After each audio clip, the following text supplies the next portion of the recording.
Hello everyone. Today read about of Communist Party of India CPI.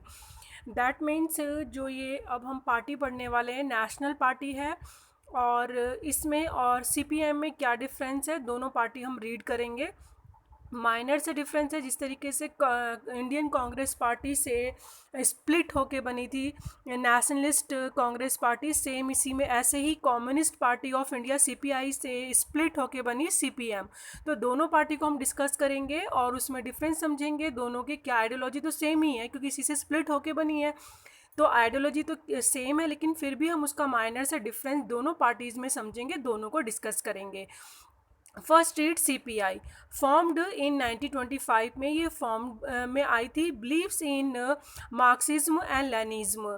That means आप recall करो 9th class में आपने जो chapter पढ़ा था, जो कार्ल मार्क्स थे उनकी जो वैल्यूज़ थी, जो आइडियोलॉजी थी, तो उसके बेस पे ऑल जो वैनिन लीडर थे, जो लेनिन थे, उनकी जो आइडियोलॉजी थी, जो 9th क्लास में चैप्टर में आपने पढ़ा है रशिया वाले चैप्टर में, तो उसके इन दोनों के जो ये जो फिलोसफर्स हैं और इनकी जो आइडियोलॉजी को फॉलो करती है ये पार्टी, तो इनकी जो आइडियोलॉजी है, जो थीम है, वो इनको फॉलो करते हुए करती है पार्टी। और सेकुलरिज्म को फॉलो करती है, यानी सभी को इक्वली वैल्यू देती है, सभी धर्मों को, एंड डेमोक्रेसी को। तो ये इसकी पार्टी की आइडियोलॉजी है।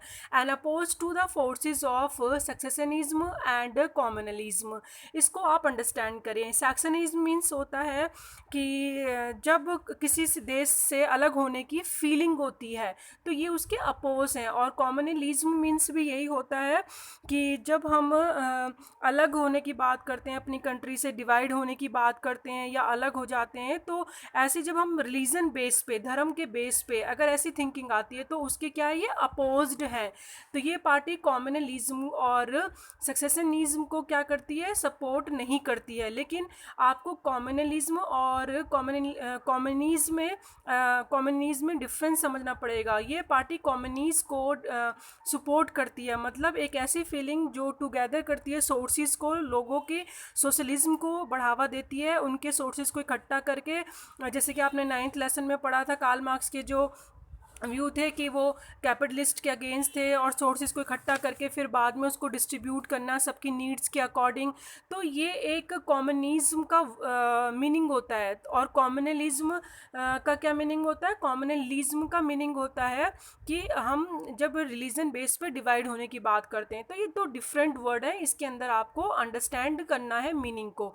तो ये पार्टी किसके अगेंस्ट है, कॉम्युनलिज्म के अगेंस्ट है, लेकिन फेवर किसको करती है, कम्युनिज्म को। तो दोनों वर्ड्स में डिफरेंट है। कम्युनिज्म को तो को फेवर करती है, लेकिन कम्युनलिज्म को ए का डिफरेंट है, एल का, तो इसमें इसको क्या करती है, अपोज करती है। यानी ऐसे विचारों को जो देश से हमें अलग करते हैं या रिलीजन बेस पे हों।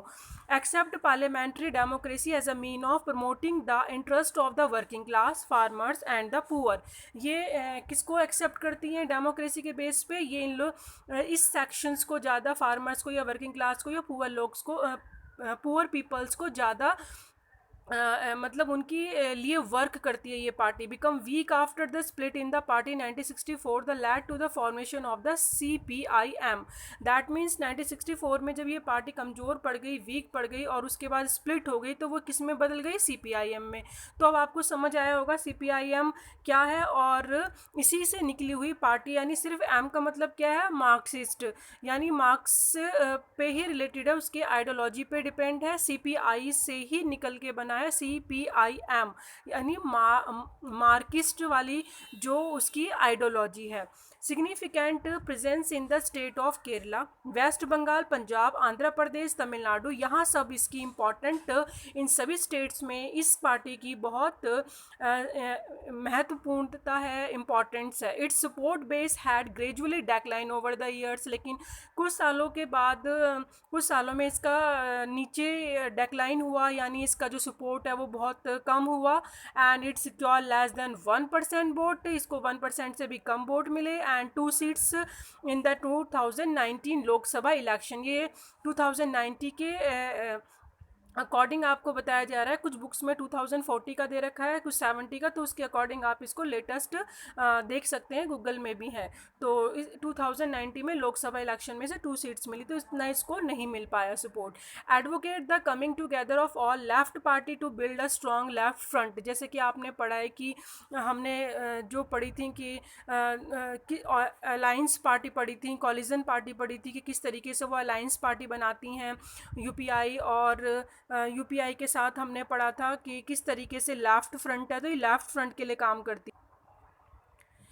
To build a strong left front, that means ये एक लेफ्ट फ्रंट पार्टी है। जिस तरीके से अलाइंस में हमने पढ़ा था कि अलाइंस से होती है, एनडीए है, नेशनल डेमोक्रेटिक अलाइंस है, और यूपीए है यानी यूनाइटेड प्रोग्रेसिव अलाइंस है, वो अलाइंस होके जो बनती हैं अलाइंस करके, तो ये भी लेफ्ट फ्रंट पे काम करता है ये वाली पार्टी, इसीलिए हम इसको लेफ्ट फ्रंट कहते हैं। तो जिस तरीके अलाइंस पार्टी बनाती हैं उसी के अकॉर्डिंग इसको हम कह सकते हैं कि ये सी पी आई, जो भी हमने पढ़ा है कि ये सी पी आई का किस तरीके से फ्रेमवर्क है, और वो मार्क्सटी जिसे हम कहते हैं मार्किस के किस तरीके से है, मार्किज्म किस तरीके से माना जाता है उसको, एम इसमें कैसे प्लस करा, वो अब हम इसको रीड करेंगे कि एम की इसके अंदर क्या वैल्यू है, वो स्प्लिट होके कैसे बनी। कम्युनिस्ट पार्टी ऑफ इंडिया मार्किस्ट, इसके अंदर मार्किस्ट वर्ड ऐड हुआ है सीपीआई के अंदर। अभी आपने पढ़ा सीपीआई, उसी से स्प्लिट होके बना है, और इसमें एक वर्ड जुड़ा है मार्किस्ट। फाउंडेड इन 1964 में, और ये एस्टेब्लिश हुई। बिलीव इन मार्किज्म, यानी ये उनके आइडियोलॉजी पे वर्क करती है। कार्ल मार्क्स की जो आइडियोलॉजी है उसके अकॉर्डिंग, जो ये फिलोसफर है उसकी आइडियोलॉजी पे ये सोशलिज्म को बढ़ावा देते हैं, ना कि कैपिटलिज्म को। लेनिनिज्म और मार्किनिज्म, दैट मीन्स लेनिन और जो मार्क की जो और लेनिन की जो फिलॉसफी है उसके अकॉर्डिंग इसको लिया जाता है, और उसके अकॉर्डिंग ही इसको जज किया जाता है। सपोर्ट सोशलिज्म, सेकुलरिज्म, डेमोक्रेसी को ये सपोर्ट करते हैं, दोनों पार्टी के सेम ही ideology, and oppose imperialism and communalism. That means कि ये किसको फेवर नहीं करते, जो कॉम्युनलिज्म है यानी देश से अलग करने की भावना होती है, या फिर जिसमें हम कह सकते हैं कि वो समाज के फेवर में नहीं होती है, उससे रिलेटेड अगर कोई भी फिलॉसफी होती है तो ये सोशलिज्म को सपोर्ट करते हैं, इम्पीरियलिज्म को नहीं करते।